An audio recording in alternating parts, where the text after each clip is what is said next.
ప్రభునందు ప్రియమైన వారలారా, మీరంతా బాగా ఉన్నారని, ఆత్మీయంగా బలపడుతున్నారని ఆశిస్తున్నాను. ఈరోజు దేవుడు మనకు ఇచ్చిన గొప్ప దీవెన యోహాను సువార్త 3వ అధ్యాయం 16వ వచనము. దేవుడు లోకమును ఎంతో ప్రేమించెను.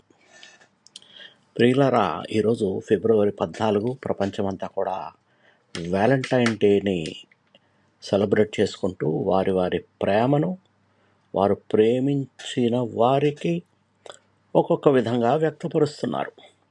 కొంతమంది అయితే ఫ్లవర్స్ తీసుకుని వెళ్తారు, కొంతమంది చాక్లెట్స్ తీసుకుని వెళ్తారు, కొంతమంది ఇంకేదన్నా బహుమతులు తీసుకుని వెళ్ళి వాళ్ళని ప్రేమించిన వారి మీద వారికి ఉన్న ప్రేమను వ్యక్తపరుస్తారు. కానీ దేవుడు మనలను ప్రేమించి తనకున్న ఏకైక కుమారుని మనకు అనుగ్రహించాడు. ఆయన అనుగ్రహించి అంటున్నాడు, ఈయన దేవకుమారుడని నీవు అంగీకరించి ఆయన్ని స్వీకరిస్తే నీకు నేను ఇంకొక గిఫ్ట్ని ఇస్తాను. ఆ గిఫ్టే నిత్య జీవము. అంటే ఈ భూలోకంలో నీ యొక్క యాత్ర ముగించిన తర్వాత నీవు పరలోకానికి వస్తావు, నా దగ్గర నిరంతరము నీవు ఉంటావు. అంతేకాదు, నేను ఏ కుమారునైతే మీకు అనుగ్రహించానో ఆ కుమారునితోటి సమానంగా మీకు కూడా అధికారాన్ని ఇస్తాను అని చెప్తున్నాడు. ఇంతకు మించిన ప్రేమ ఎవడు వ్యక్తపరచలేడండి. ఇంతకు మించిన గొప్ప బహుమతి ఎవరు ఇవ్వలేరు.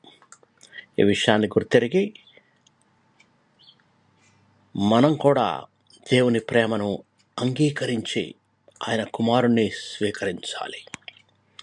అప్పుడే దేవుడు మన ఎడల చూపిన ప్రేమకు ఒక అర్థం అనేది ఉంటుంది. ప్రార్థన చేసుకుందాం. ప్రేమగల మా ప్రియ పరలోకపు తండ్రి, మమ్మల్ని మీరెంతో ప్రేమించి మీ ఏకైక కుమారుడైన యేసుక్రీస్తును మా కొరకు ఒక బహుమతిగా ఇచ్చినందుకు మీకు కృతజ్ఞతాస్తుతులు. ప్రభువా, నీ ప్రేమను మేము పూర్తిగా అర్థం చేసుకోలేకపోయినా మమ్మల్ని క్షమించండి. యేసుక్రీస్తునందు మా విశ్వాసాన్ని ఉంచి నిత్య జీవంలో నడుచుకునే కృప మాకు అనుగ్రహించండి. మా జీవితాల ద్వారా నీ ప్రేమను ఇతరులకు కనపడినట్లు మేము జీవించినట్లు సహాయం చేయండి. మా హృదయాలను శుద్ధి చేసి నీ చిత్తానుసారంగా జీవించడానికి మాకు సహాయము చేయండి.